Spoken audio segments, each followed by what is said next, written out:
Hey guys, welcome back to my channel. In this video, I will show you how to enable dark mode and transparency effect in Windows 11. So let's get started. Uh, Whether you want a slick modern look or a more high-friendly display, I will help you out. Go to search bar, then type settings, open settings, then you have to move to here left panel in the personalization. You can see your personalization. Click on here. Now go to colors.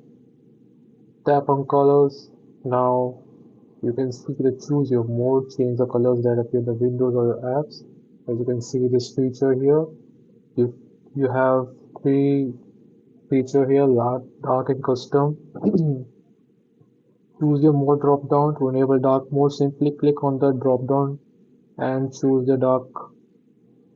Select dark and install your system interface apps and settings will switch to a darker theme.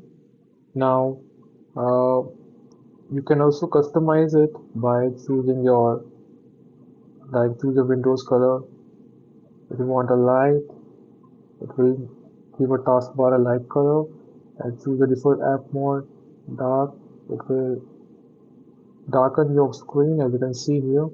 Now you can also use transparency effects by turning it on as you can see here. I've already turned on and you can change the colors by changing it to any of your according to your need. And how to revert back to light mode. So to revert back to light mode, just go to personalization colors and come back to light. It will change your settings to default, and that's it. That's how you enable dark mode and transparency effects in Windows 11. If you found this video helpful, hit the like button, subscribe for more Windows tips, and let me know in the comment section how you customize your setup. Thanks for watching.